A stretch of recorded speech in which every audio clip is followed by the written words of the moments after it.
Episode 27 of the Tool Bags Up Sports Podcast. I'm your host, Sebastian Caballero. Gotta talk some NBA today. Got a special guest for you guys. His name is Chris Lebron. He is the host of the Off the Ball podcast. He is with us here through Zoom.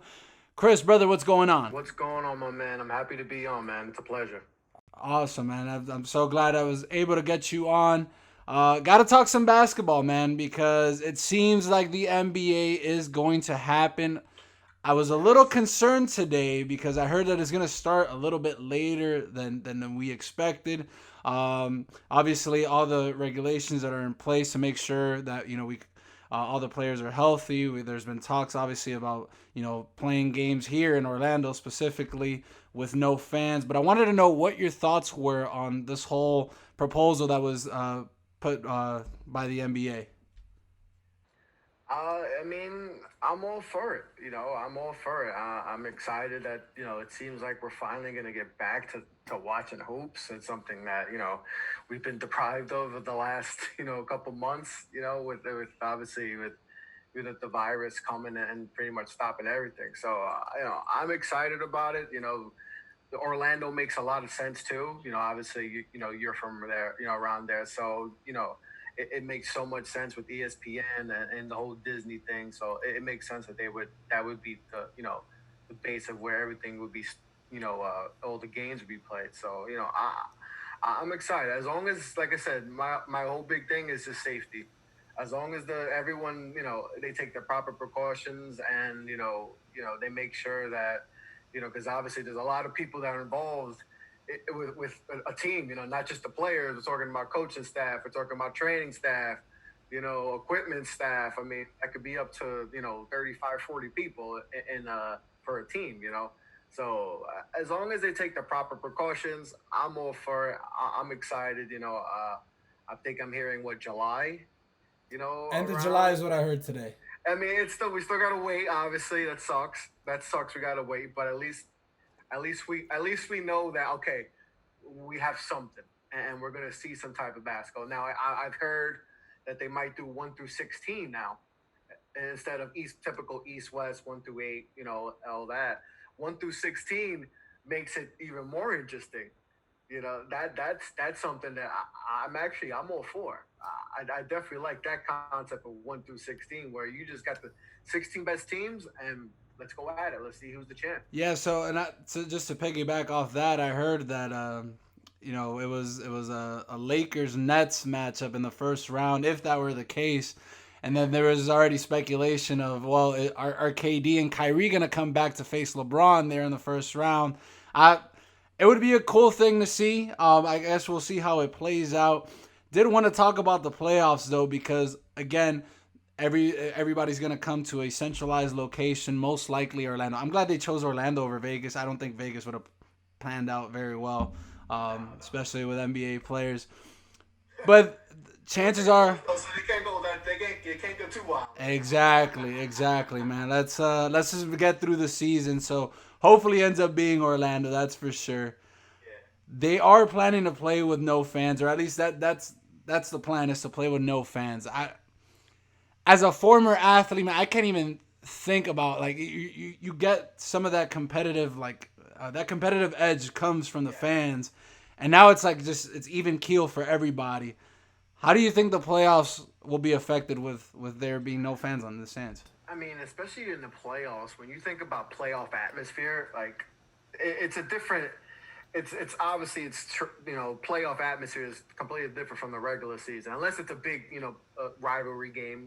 You might get an intense playoff feel, but the playoffs is a different animal as far as the crowd, and that people don't realize that that atmosphere, whatever arena you play for, that can either help you play better, or that's going to help the other team, the away team, just crash. And now there is no home court, so everyone's you're playing in. It's like, okay, it's right. Everything's even. So that changes. I don't think people realize how much that changes. Like it changed. Not hearing any fan interaction, not hearing "yo, you suck." Sometimes that gets players amped. Oh, you saying I'm suck, and you hit a three, and you look at them. And then you just get in that zone. it's going to feel weird, especially for them, to not have that, that extra, motivation, or help deflate the other team, with just being loud and not being able to hear your teammates on a pick and stuff, and stuff like that. So that's going to be it's going to be very interesting to see how that's going to affect, the game, because it's a big factor. That's why people play for home court advantage. People play, you play the regular season to get home court advantage, so you can have, 4 out of 5, 4 out of 7 at your home court. So without that, it's it's a game changer. It's going to change a lot. I'm very curious to see that first game, and seeing how, because you're going to hear everything.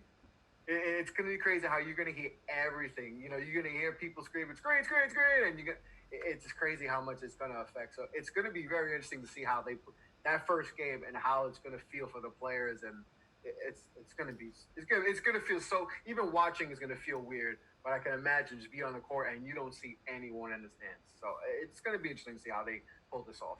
I agree. I think eventually it'll even out because they are still playing for something. When there's still an Yeah. incentive as to why it is that you're playing, I don't think it'll be as bad. Where I do think it'll be maybe to some disadvantages. For example, if a team is already down, it was supposed to be their home game. For example, you need that energy from the fans to put you through. At the same time, it might also help out some players. I was making this example with a buddy of mine talking about, if the NFL season had no fans, guys like Kirk Cousins that struggle in away atmospheres, this might help them. So in the NBA, I'm sure are plenty of players that are on that same boat that might not even care necessarily about not having fans. It might actually pay off for them. But let's talk about the finish line here, because obviously everyone has pretty much the same predictions, but like you said, this could turn out to be a different result because there is no fans, because everyone's playing on the same court. It's a neutral site. What are your expectations for the end of the season? Who's going to win it at the end? Man, who's gonna win? I mean, if I had the Lakers and Clippers in the Western Conference Finals. Now I don't know how they're gonna do the new format, if they're gonna keep that. So it all depends on that too. But I had the Clippers in the beginning of the year to win it, but the Lakers, before everything ended, was going. They look like the best team in the league. I mean, they were clicking. Anthony Davis was playing on another level. LeBron also, he was coming after that MVP. Giannis had that locked up maybe, a week or two before the season ended, and LeBron came on late. With especially Milwaukee struggling, losing three in a row, and the when the season ended, and Giannis, banged up and stuff. But the Lakers right now, they have everything. They got obviously LeBron and AD. AD killing on. He's probably the defensive player of the year to this point. They just got all their pieces. They got Morris from Detroit, and Danny Green, and Caruso, and they got so many. They got so many. Rondo's playing good, and they just got everything. Just seems like they're the best team in the league, and LeBron's on a mission. He wants to win that fourth so bad, and obviously with the unfortunate passing of Kobe Bryant, just the city, the Lakers, it just seems like destiny. It seemed like they were on the, it was going to be them getting to the finals, and you know, I think it's the Lakers to lose. I mean, I just feel like they're the most complete team in the NBA right now, and if once we get back on, I think it's going to be the Lakers, and Lakers versus Bucks, maybe that would be very fun. Lakers versus Clippers, if it's 1 through 60, if we can get that in the finals, if they do 1 through 16, Lakers Clippers, I mean the NBA would love that, but you know the Lakers, LeBron, it just seems like it's fate, man. I mean, and if LeBron could win that fourth, man, that's going to put him up. He's getting closer to that goat. Talk. So I think it's the Lakers right now. They just Anthony Davis playing out his word. LeBron too. You got those two guys clicking. It's tough to beat them. No, and I agree with you. I also have the Lakers taking it all. I mean, just the way they were able to mesh early on, and they were just playing so good down the stretch. I just feel like they're too good. I know the Clippers are a more talented team. They're a better defensive team, Deeper, yeah, but but because everything's. It seems like with the Clippers that it's not. I don't know. They haven't gone. They've never. And someone bring this up. I forgot where I was listening to, but they brought this up that the Clippers haven't went on that roll where they win like 9 out of 10, 10, 12 out of 13. They haven't gone on that roll yet. And then Kawhi with banged up and Paul George banged up, and I mean they have the deepest roster in the league. And that's why I picked them in the beginning because they were deep. But it just seems like they haven't figured that everything out yet, and it's just I know Kawhi's the man. Obviously, he's got 2 rings, and he did it in San Antonio, and he did it last year in Toronto. And you have faith that he can do it, especially with the roster they have. I mean, just look at their team. They got Lou Williams, Montrezl Harrell. They got so many. Got Paul George. They got so much talent, and a championship coach, Doc Rivers. So you would think that they could figure it out, but I don't know if this break hurts them or helps them. I don't know because it seems like the chemistry is. Sometimes you got too many guys. When you got too many guys, egos get in the way. Well, I should be fin. So it just seems like they haven't got it together. But it wouldn't shock me if they're the champions. But I think the Lakers right now, it's Lakers for sure. I agree with you 100%. Chris, I wanted to bring up this point here. I know that you had tweeted about it when the NCAA ended up making this change. But it's true. I thought when I saw this, I'm like, it's about time because the one and done rule never made sense to me. Like you, where I started hating the one and done rule was back when Andrew Wiggins was offered 180 million dollars by Adidas. I'm not sure if you remember that. While he was in college, but he didn't have the rights to have the money until he was done at Kansas, which just makes no sense to me. Um, I want your thoughts on that. High school players skipping college to go play pro, whether that be in the G League or overseas, or do you think that there's any positives in a 5-star recruit, a guy that's destined for the NBA to go play in college? You know, I kind of go back and forth with this a little because especially when it was a rule where you can go straight to the league, straight out of high school. But I think they ended around 2006 where they stopped that. And you should be able to go pro. If you think you're ready, you should be able to go pro and have that right. I mean, baseball they have a rule like that where you can go straight out of high school, but if you do go to college, you got to stay. And I kind of like something like that, but it it's just wrong when a guy can't profit off of his name, like Zion, for instance. Like he did benefit going to college, Zion. It helped him because he became, if he would have came out of high school, he probably is not the number 1 pick. He probably top 4, top 3. So college did help him, but the fact that Duke was able to make so much money because it was the hottest ticket in town. When the president comes to see you, that's Barack, especially that was the game where he broke his shoe. You know, you know, it's big time when President Obama is coming to see you, and the fact that Zion cannot make a dime off it, anything that year. R.J. Barrett also, they had a star-studded team. They got the 3 of the top 5 recruits in the country, and they all went to Duke. And none of those guys were able to profit. That's wrong. When you got Coach K who's making, and I'm a Duke fan. I love Coach K, but the fact that he's able to make all this money, and I know he brings in these guys, but Zion should have made some money last year. No, I agree. I agree with you 100%. It's crazy, man. It's How is it that these universities, that all these schools are able to make millions off of your name, off of your brand, but you're not able to profit off of it? It never made sense to me. I don't understand it. It's just immoral. How do you allow? And then they're like, well, he gets a free education and stuff. I'm like, come on now. So he gets a free education, but the man can't go get pizza. If the guy in the pizzeria says, yo, here's a slice, Zion, guess what? he could get in trouble. The school gets in trouble. He could lose his eligibility, and he's screwed. And he looks like the bad guy because he took a free slice of pizza. And just to simplify it too, you have college students that do profit off of their own name, whether they're athletes or not, whether they're Instagram influencers or something like that.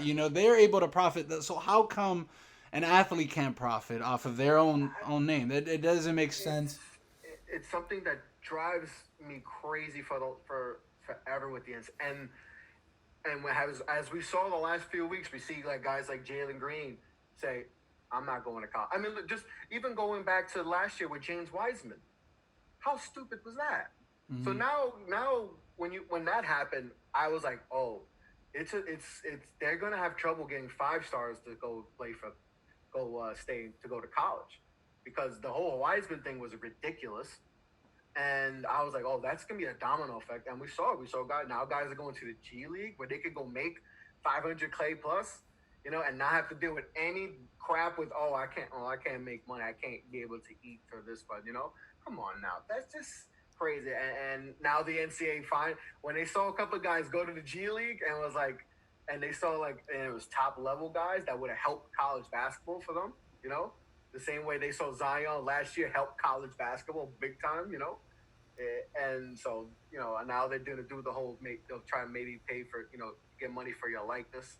Now it seems now it had to take something like that for them to be like, this is really bad for us because now we could lose so many people that instead of coming to college and go help the universities make money and make us more money, they're going to go play in the G League.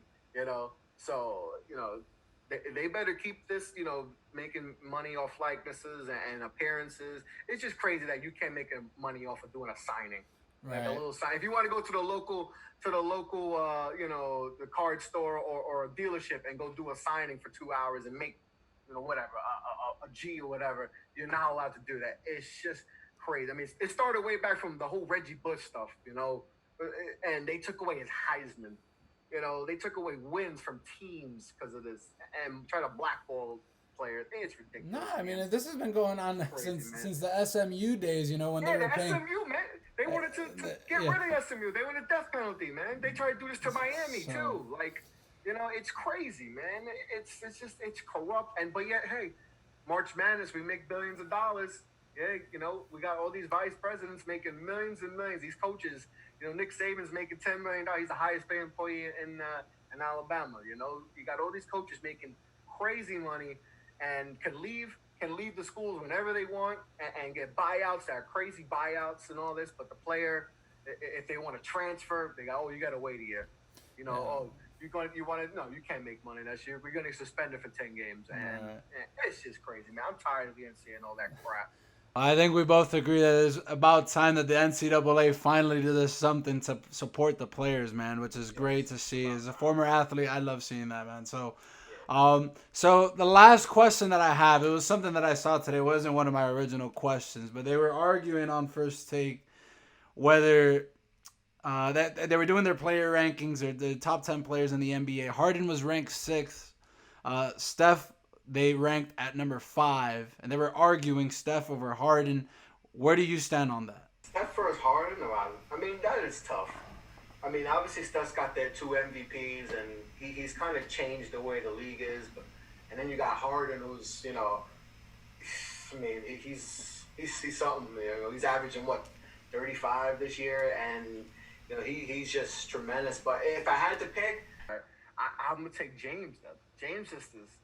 He could do everything, and Steph can do too. But James just, he's just a bigger. He's almost a bigger version of him. Of Steph. I mean, he could do pretty much. He could pass too. I think people don't realize how good of a passer James Harden. They just think he's a scorer and stuff. And James, he probably got screwed out of a couple of MVPs himself too. He probably should have maybe two, at least two. I agree. One of those Steph Curry years. He should have won over him. So, you know.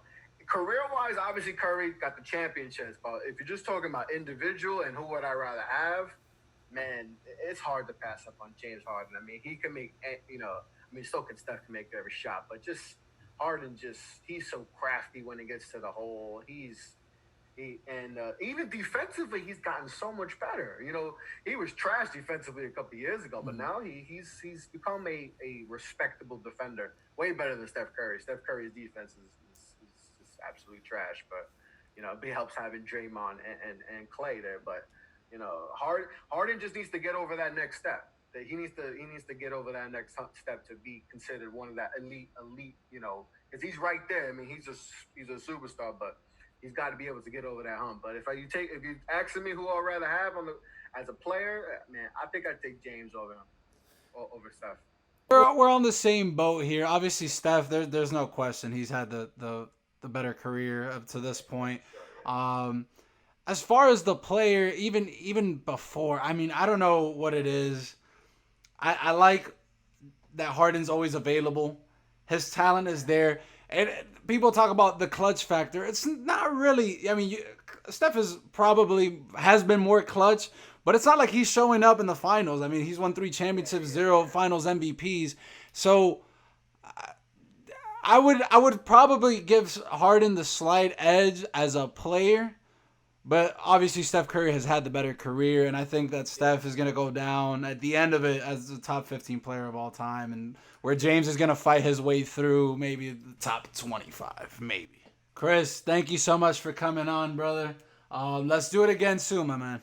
Yeah, man. It was a pleasure having coming on the show, man. I know we'll be trying to work on this for a while. So you know, you're doing great things with your show, and you know, like I said, it was a pleasure coming on, bro. I appreciate that, my man.